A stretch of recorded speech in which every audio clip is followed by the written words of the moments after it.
mesma coisa acontece com o campo. Então tem que ver no campo o que é a configuração de mínima energia, que é aquele fio vago, e depois o que é a flutuação. Quer dizer, o campo que flutua, o campo que vai descrever as flutuações quânticas é essa flutuação aqui. Vamos chamar assim de, pode até chamar de fio chapéu. Ou vou chamar de fio quântico. Então tem que extrair do campo a configuração. Da mesma forma que no oscilador harmônico, na mecânica quântica, a coordenada que é usada como a coordenada que eu vou quantizar, que é o grau de liberdade quântica, é o que vai dar a flutuação em torno da configuração de equilíbrio. Se a configuração de equilíbrio mudou, a coordenada x ela já não é mais uma boa coordenada para descrever a flutuação. A coordenada x continua válida, mas a flutuação agora, a partícula vai estar oscilando em torno daqui. Então, a minha coordenada x é a posição de equilíbrio, x0, mais a coordenada que mede a flutuação, a oscilação em torno do equilíbrio. É isso aqui que é a minha coordenada verdadeira. A coordenada que dá realmente a oscilação do sistema. Então é isso que nós estamos fazendo aqui. Então o nosso campo de Higgs, que está lá na ação, ele tem que ser pensado, na verdade o campo físico, quântico, que eu vou quantizar, vai ser esse aqui. Então o campo de Higgs que está lá na ação, ele tem uma parte que dá o mínimo, que dá a configuração de mínima energia, e tem uma parte que dá a flutuação. Então, esse campo aqui que nós temos escrito assim, Φ-,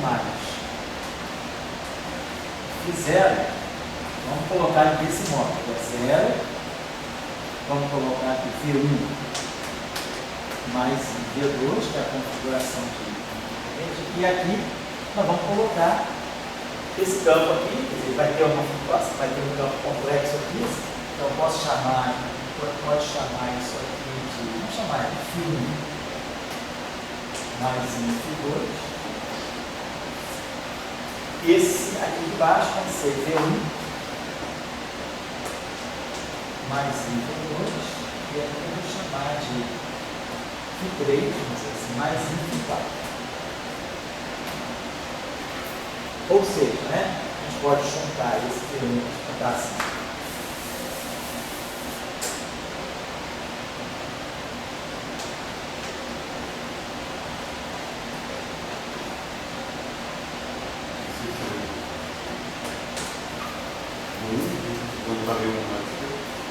Aí, ó, Φ3 mais Φ4. Então, o V1 pega o Φ3 e o Φ4 junto com o V2. Eu estou colocando mais isso, quer dizer, eu estou colocando isso aqui, eu estou escrevendo desse modo. Φ1 mais Φ2, Φ3 mais Φ4. Então, quando eu junto com isso aqui, o V1 se junta com o Φ3 na parte real e o V2 se junta com o Φ4 na parte real. Isso daí não paga o Vai o V2. Aqui? Esse não está bem. Isso aqui é isso aqui. Isso é isso aí. Isso aqui é a configuração de barra. Isso aqui é o fio quântico. Não, sim. É esse aqui. Esse cara é isso aqui. Eu estou dizendo, esse campo fio quântico é um dublete. Então a primeira componente do dublete é complexa, Φ1 mais Φ2. E depois aqui embaixo aparece o quer dizer, esse fio quântico é isso aqui. Então o dublete. Isso incluiu o V1 e o V2 embaixo. Desculpa, Eduardo. Nossa, está razão. Você fica aqui, está separado, perdão, não está certíssimo. Não, desculpa, eu já fui rápido demais aqui, não está certo. Depois de fazer isso, não. Perfeito, está certo, é isso aqui. Agora vamos juntar. Então, deixa eu escrever. Obrigado. Se eu tivesse com neutrino e elétrico, eu teria também um vácuo zero para um V2, mas no neutrino, só que o campo do fermiônico não tem configuração de vácuo material, é zero. Porque se você pega isso aqui, você teria que pegar o neutrino e o elétron. Você teria que pegar, então tá. O neutrino, elétron, configuração de vácuo, mais a configuração, vamos dizer, o neutrino, elétron, flutuação quântica, se fizesse isso. Só que na configuração de vácuo é zero, porque todo o campo fermiônico, a configuração de todos os termos é zero por causa da isotropia do vácuo. O vácuo não pode ter spin. Então, quer dizer, o campo do elétron do neutrino ele acaba sendo igual ao campo quântico. Você só faz isso, você só pode fazer isso para campo escalar. Porque nós já tínhamos visto que só campo escalar pode ter configuração de vácuo no. Isso aqui só acontece com os escalares. A não ser assim, que você quer a simetria de Lorentz. Mas se você quer manter a simetria relativista, isso aqui só pode acontecer com os escalares. Então, agora voltando aqui, o Dória estava reclamando que realmente estava errado, né? Estava errado.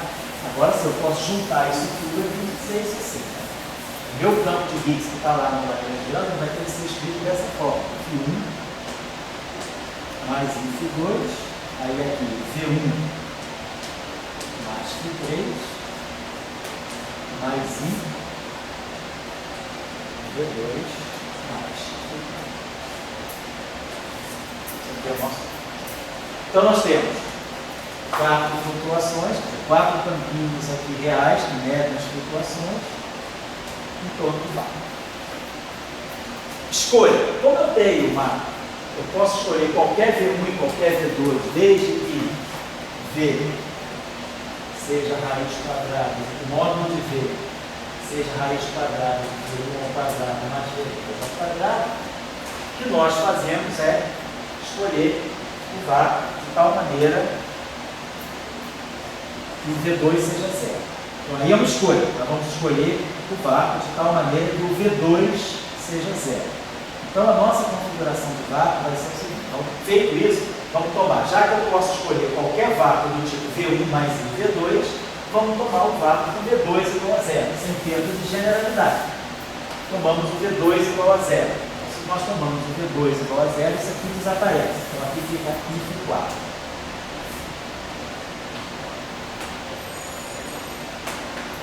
E esse Φ3 aqui eu vou chamar de H, uma decisão minha, vou chamar de H, em relação ao Higgs. Então vamos chamar. E aí se o V2 é igual a zero, o V1 é igual ao V. Vamos chamar isso aqui de V mais H mais Φ4. Mas aí, ó, para evitar ficar Φ1, Φ2, Φ4, eu vou chamar isso aqui de Φ3. Tá? Para ele ficar assim, Φ4. Mas só para manter então a continuidade dos índices, vou botar aqui Φ3. Beleza. Então ficou assim, a nossa configuração de Higgs, o campo de Higgs deve ser parametrizado dessa forma: Φ1 mais Φ2, V mais H mais Φ3. Então, esse campo aqui, V mais H. Então esse H aqui está medindo a flutuação. Eu tomei então, nós tomamos então o vácuo real, nós tomamos isso, nós botamos essa configuração, V. Eu eliminei o V2, isso aqui era V1 mais V2. Eu eliminei o V2. Tomei V2 igual a zero. E aí o V1 tem que ficar o próprio V, que é o módulo de Φ igual a V. Então tá. Então, o meu H está medindo a oscilação em relação ao V. E o Φ3 é esse módulo. Então, o meu campo de Higgs, na verdade, né, está flutuando em torno dessa configuração V. Então, é isso que nós vamos adotar nos nossos campos de propagação. Então, quando nós escrevemos, nós tínhamos isso aqui, ó, só para relembrar, Φ0 aqui, ó, o nosso Φ0 aqui, então é V mais H, V mais H mais Φ3. Portanto, você tem 4 tem 4, exatamente, tem 4 graus de liberdade aqui dentro do Higgs, Φ1, Φ2, H e Φ3. 4 escalares aqui dentro. Então essa que vai ser a discussão que nós vamos fazer o gate unitário e o gate depois chamado de gate normalizado. Então a gente vê que quando tem um fio mais, você está implicitamente menos, ou você pode jogar só fio mais? Não, está implícito que tem um fio menos. Está implícito que tem um fio menos por causa da invariância CPT. Nós temos uma ação satisfaz a todos os princípios para valer o teorema do CPT. É uma ação local, uma ação invariante de lógica, respeito à conexão de estatística. Então, no final do dia, nós temos invariância CPT. Se nós temos invariância CPT, automaticamente vai existir um φ menos e a antipartícula do φ zero. Eu vou ter um φ mais, quer dizer, a antipartícula do φ mais vai ser um φ menos e a antipartícula do φ zero vai ser um φ zero. Um φ zero, né? Um φ zero antipartícula. Mas nem sempre a partícula neutra é a própria antipartícula. No caso do campo do Higgs, a gente vai ver isso aqui, ela é a própria antipartícula. Então eu teria um φ mais, teria um φ menos e teria um φ zero. Tá? Mas eu não preciso escrever explicitamente o φ menos por causa da invariância CPT. Da mesma forma, em nenhum momento eu falei do pósito, não estou falando só do plano do elétron. Estou falando elétron, o elétron vai. Então, automaticamente está falando o tempo todo do elétron. Mas como a teoria é invariante de CPT, automaticamente ela já está levando em conta todos os processos do próprio pósito também. A antipartícula é automaticamente levada em conta, ela é carregada pela invariância CPT que nós temos. Tá? Então, nós ficamos com esse setor de Higgs aqui. Vamos dar uma palavrinha sobre isso para a gente depois continuar. Vamos só pensar uma coisinha só. Então, esse é o meu campo de Higgs. Então, eu queria chamar a atenção de vocês, né, para esse fato aqui. Vamos pensar assim, né? Vamos pegar essa configuração aqui, só uma maneira de reescrever isso aqui, que vai ser útil depois, quando a gente for discutir a questão do gate unitário. Eu pego então essa configuração do meu campo de Higgs e vai escrever ela desse modo assim. Vou escrever ela como assim, 0V.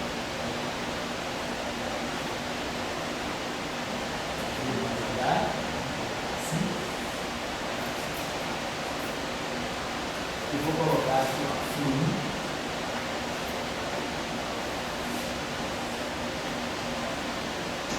mais φ2 e aqui o I.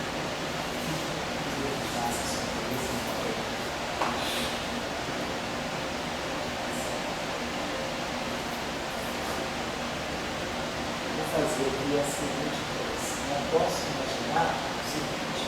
Vamos imaginar isso aqui. Posso escrever assim. Vamos pensar um pouco. Vamos comparar isso aqui depois. Vamos deixar isso aqui assim. Vamos pegar agora a seguinte observação. Imaginar o seguinte, que eu tenha a seguinte estrutura, pegar uma transformação de SO2. Uma transformação de SO2 é caracterizada desse modo, exponencial e parâmetros, posso chamar de parâmetros CA e sigma A sobre 2. Então, isso aqui é uma típica matriz de SO2. Os parâmetros de sigma são reais, e esses sigmas aqui são matrizes de Pauli. Então, isso aqui é uma transformação típica de SO2. Vamos que eu atue com essa transformação de SO2 num objeto que tenha essa estrutura aqui. 0, V mais H, onde V é uma constante e H é um campo, que depende de texto. Vamos pegar isso aqui, vamos que eu atue com uma transformação de S2 em cima dessa estrutura aqui. Vamos fazer uma transformação infinitesimal. Isso aqui vai ficar 0, V mais H. Então, nós vamos pegar infinitesimal mais I 5 sobre 2. Aí nós vamos ter sigma 1. Quando a matriz sigma 1 atuar aqui, ela vai produzir V mais H, vai produzir o que é. Quando eu pegar aqui a matriz I, vamos pegar C2 sobre 2. C2 vai pegar a matriz sigma Y, que é 0 menos I e 0. Então vai ficar menos I, V, menos IH, 0. E quando eu pegar o parâmetro C3, um sigma 3, vai ficar 0, menos V, menos H. Que a gente faça isso aí.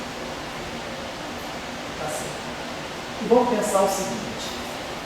esses parâmetros aqui são parâmetros que eu estou pegando infinitesimais. E esse campo aqui é uma flutuação.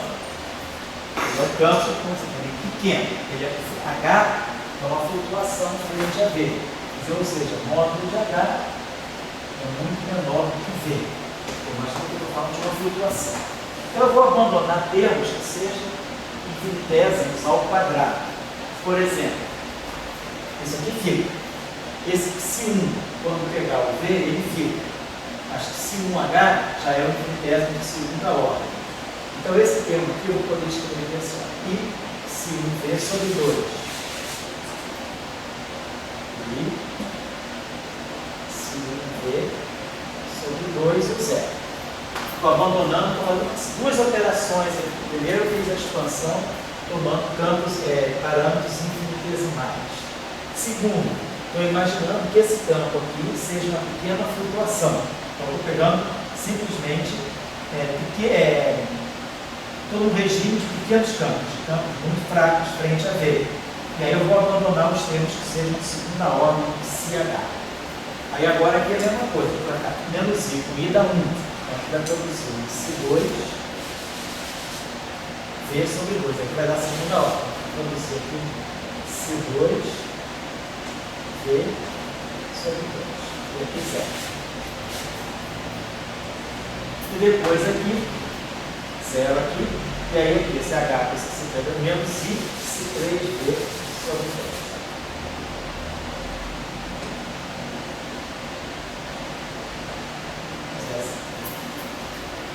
Se a gente começa a comparar isso aqui, esse padrão aqui com aquele lá em cima, a gente começa a observar o seguinte.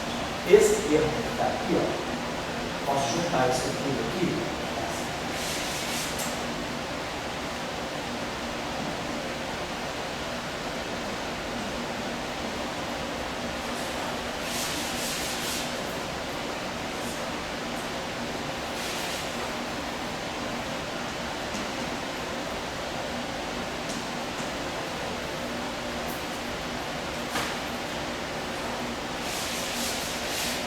Está vendo o seguinte, que se eu quiser comparar essa configuração aqui, ó, isso que eu estou escrevendo aqui, que é a parametrização do Higgs, eu posso estar observando que é como se eu estivesse observando, estivesse gerando esse campo de Higgs aqui a partir de uma transformação de rede, uma transformação SO2 em cima dessa configuração que vai, você vai lá, uma transformação de SO2.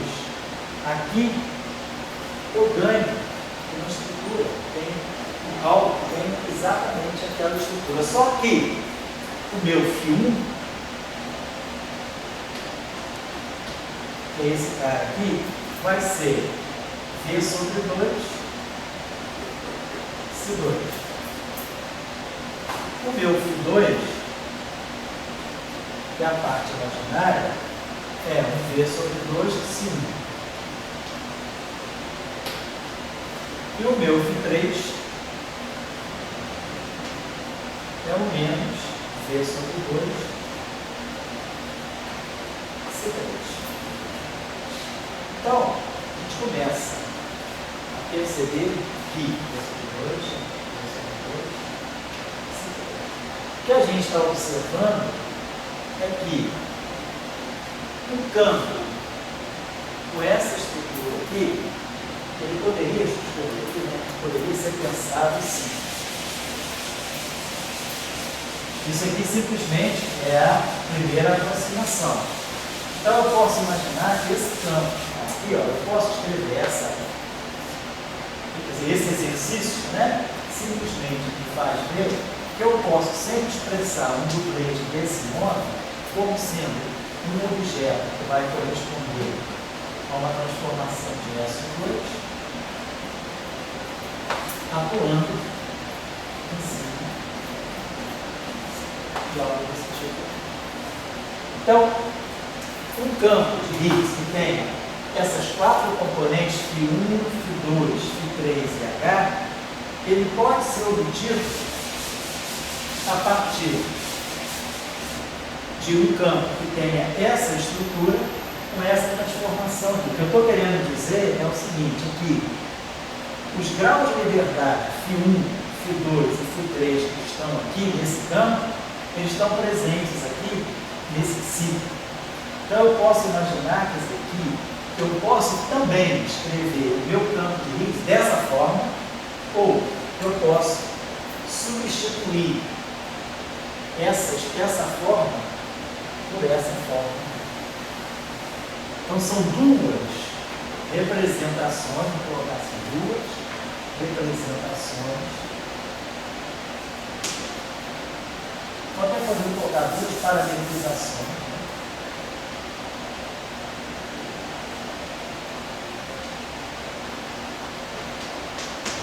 Para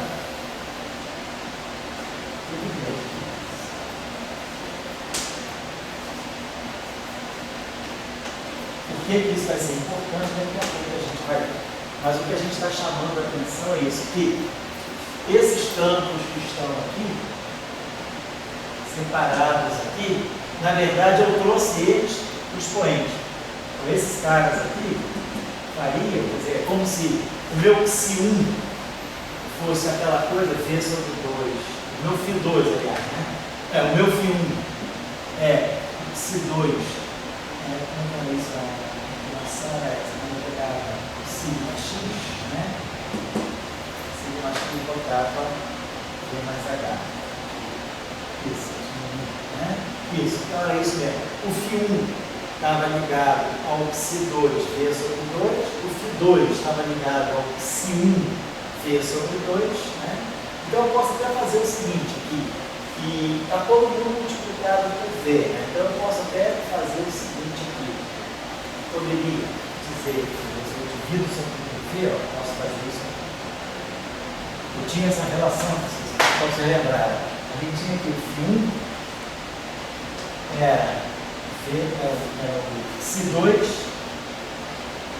V sobre 2, o φ2 era Ψ1, V sobre 2. E o φ3 era Ψ3, V sobre 2. Certo? Então eu posso fazer, como eu já tenho esse signo sobre 2 aqui, o que a gente pode fazer é pegar esse, se eu redefino, né? Esse Ψ, como sendo Ψ sobre V, se eu redefino os Ψ's como sendo Ψ sobre V, esses V's aqui desaparecem. E aí eu vou ter que o φ1 é o Ψ2, φ2 é o Ψ1, φ3 é o Ψ2, porque esse meio aqui já está aqui também. Então, na verdade, o que eu estou querendo dizer, se a gente faz essa parametrização aqui, eu trago esse meio aqui para cá,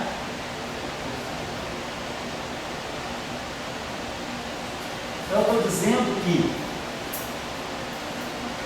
a maneira de escrever esse campo aqui esse campo pode ser visto dessa maneira, onde esses três campos, φ1, φ2, φ3, foram trazidos para cá. E o H continua no mesmo lugar. Então eu posso expressar o meu campo de Higgs dessa forma, o meu dublete de Higgs dessa forma, explicitando φ1, φ2, φ3, ou posso expressar esse campo sobre essa forma exponencial. Eu posso, na verdade, executo, né, essa expressão. Deixa eu apagar isso aqui, só uma coisinha só. Se a gente lembrar aí uma coisinha só, se a gente lembrar que a estrutura, né, de toda a matriz SO2, né, pode ser escrita. Eu não preciso fazer isso, eu preciso expressar essa matriz SO2. Eu posso deixar tudo dessa forma, mas vamos deixar assim. Então, o que eu estou querendo dizer é isso. Os 3 graus de liberdade vieram para cá, eu tenho 3 parâmetros, e o 4º grau de liberdade, que é o SH, que eu tenho. Então, é isso que eu estou querendo motivar, que nós temos duas maneiras diferentes de representar o campo de Higgs. O que vai ser mais conveniente, nós vamos ver já vamos dar um intervalinho agora e daqui a pouco a gente volta. Você tem que sair mais cedo, alguma coisa assim? A gente pode ir até as 7 horas, 7 e pouco, né? São 6 horas agora? Isso. Vou dar um intervalinho até 6h10 e a gente retoma daqui a pouco, tá? Pronto.